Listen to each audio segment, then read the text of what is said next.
प्रिय मित्रों, सादर नमस्कार। राशियां हम मानवों के आने वाले कल का एक अनुमानित ज्ञान, सावधानियां, कर्म करने के एक मार्गदर्शक होते हैं। भविष्यवाणी आने वाले समय का हम अपार ज्ञान के भंडारक मनुष्य को यह बताती है कि हम भविष्य में क्या करें और किससे, किन कर्मों से हम सावधान रहें। तो आइए मित्रों, हम अपने भविष्य के आने वाले दिनों की सावधानियां और कर्तव्य को जानें। 12 राशियों में अंतिम क्रम में आने वाली, सदैव अपने ऐसे कर्मों को करने में सावधानी रखने वाली राशि, जिन कर्मों से किसी पर अत्याचार ना हो, जिन कर्मों के करने से सामने वाले का दिल ना दुखे, तथा जिन कर्मों को करने से कोई इन्हें बददुआ ना दे। इन सावधानियों को यह राशि सदैव ध्यान रखती है। यह राशि है मीन। यह वही राशि है जिनके जातक किसी को नहीं सताते। इस राशि के जातक का यह मानना है, हम किसी को कष्ट ना पहुंचाएं। हमें कोई कष्ट दे दे वह चलेगा। प्रिय मित्रों, आज हृदय के सच्चे, सीधे, अनमोल, इस संसार में रहते हुए भी इस संसार के ना हो पाने वाले, अर्थात इनके हृदय में कितनी गहराई और प्रेम है, जिस असीमित प्रेम के बंटवारे के हम भी हकदार हो सकते हैं, यह बात इस संसार के लोग इस राशि के जातक को देखकर कभी समझ ही नहीं पाते।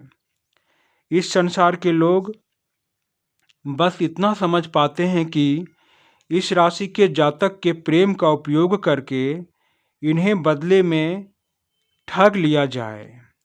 ठगने की सोच वाले इंसानों के लिए रामायण का एक प्रसंग याद आ गया कि जब समुद्र के उस पार भगवान राम का शिविर था, इस पार लंका में अपने भाई रावण से अपमानित होकर विभीषण लंका छोड़कर भगवान राम के शिविर के बाहर आकर भगवान से मिलना चाहा, तो हनुमान, जामवंत और अंगद ने यह सूचना भगवान को जाकर दी और कहा, हे प्रभु, शिविर के द्वार पर लंकापति रावण का भाई विभीषण आया है, वह आपसे मिलना चाहता है।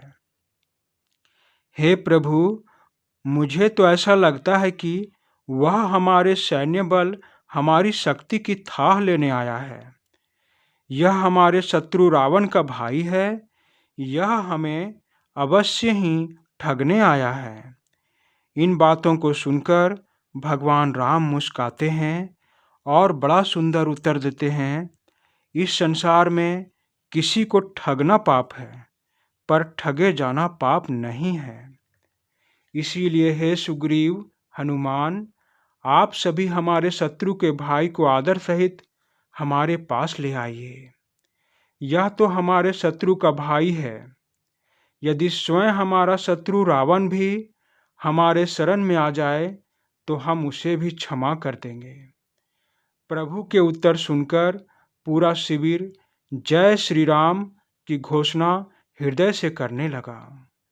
मित्रों, यह राम कथा प्रसंग कहने की मेरी इतनी ही अभिप्राय है कि इन्हीं विचारों के धारक काल पुरुष की अंतिम राशि मीन है। आज इसी मोक्ष की अभिलाषा को अपने मन में धारण करने वाली राशि मीन की इस माह सितंबर 2024 की मासिक भविष्यवाणी हम सभी सरल शब्दों में जानेंगे।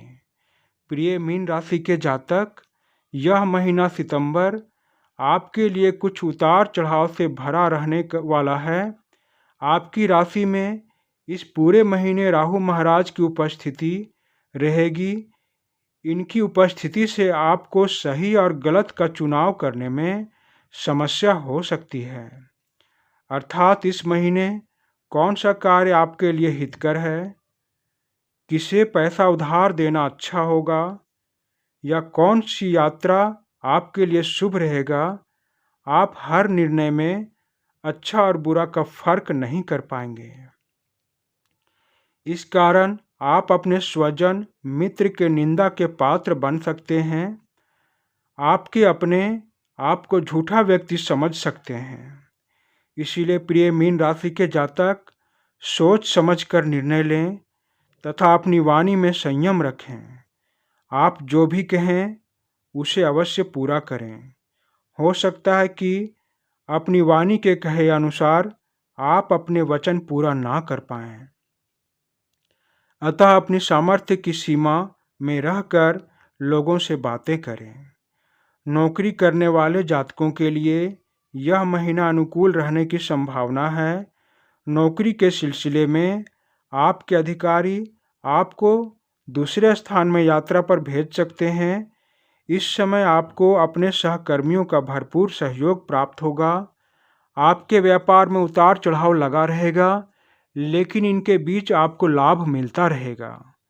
पारिवारिक संबंधों में भी तनाव आएगी, परंतु इस तनाव में भी परिवार संभला रहेगा और आपस में भीतर से सामंजस्य बना रहेगा। इस महीने प्रेम संबंधों में आपको भाग्य का पूरा साथ मिलेगा। प्रेम संबंधों के लिए इस महीने का शुरुआत आपके प्रेम के पक्ष में रहेगा। विवाहित मीन राशि के जातकों के लिए इस महीने थोड़ा तनाव और समझदारी का अभाव व्याप्त रहेगा। आप अपने जीवन साथी के साथ रिश्ते को महत्व ना देकर उन्हें गलत और हल्का समझ सकते हैं, जिसके कारण यह स्थिति थोड़ी बुरी बन सकती है।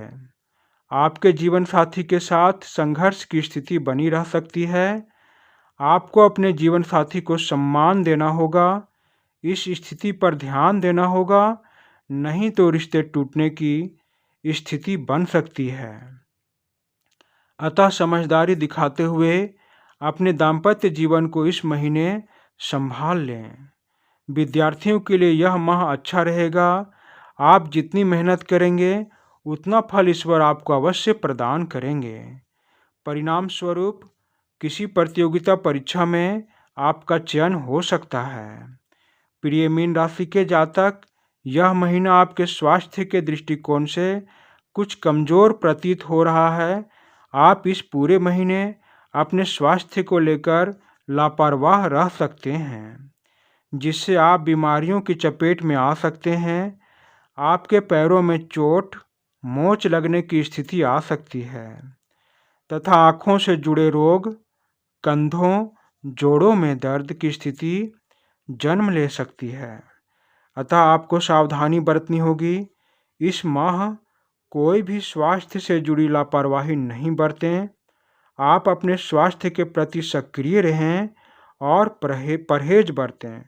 प्रिय मीन राशि के जातक, इस माह आर्थिक चुनौतियां आपको घेरे रहेंगी। आपके खर्च में बढ़ोतरी हो सकती है।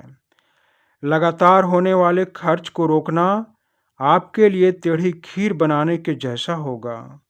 अतः इस खर्च को रोकने का एक ही उपाय है, आप स्थिरता और लंबे समय तक सोच विचार कर ही कोई भी निर्णय लें। आपके गलत निर्णय लेने से आपका खर्च बढ़ सकता है। कोशिश करें सही और गलत के बीच चुनाव करने का। जिस फैसले से आपका आर्थिक स्थिति नियंत्रण में रह सकता है, उसी फैसले का चुनाव करें। कुल मिलाकर कहें तो यह महीना आपके स्वास्थ्य, धन खर्च, वैवाहिक जीवन, व्यापार में थोड़ा कष्टदायी रहने वाला है। प्रिय मीन राशि के जातक, हम इन कष्टों को दूर तो नहीं कर सकते, परंतु इन कष्टों को कम करने के लिए आप एक अच्छी गुणवत्ता वाले पुखराज रत्न को सोने की अंगूठी में जड़वाकर शुक्ल पक्ष के गुरुवार को दोपहर के समय अपनी तर्जनी अंगुली में धारण करें। विष्णु भगवान के सहस्त्र नाम का पाठ करें। इससे आपकी स्वास्थ्य संबंधी समस्याएं दूर होंगी। यदि किसी बड़ी समस्या या संकट से जूझ रहे हैं तो श्री काल भैरव अष्टक का नित्य पाठ करें। आप शनिवार के दिन चमेली के तेल का दीपक संध्या काल में जलाएं तथा 7 बार श्री हनुमान चालीसा का पाठ करें। इन उपायों को अपनाकर आप स्वयं अपने आप को राहत की स्थिति में पाएंगे। आशा करता हूँ कि यह विषय वीडियो आप सभी मित्रों को अच्छी लगी होगी। यदि यह जानकारी अच्छी लगी हो तो कृपया मेरे इस चैनल को सब्सक्राइब करें, लाइक करें, घंटी दबाकर ऑल पर क्लिक करें। धन्यवाद मित्रों, धन्यवाद।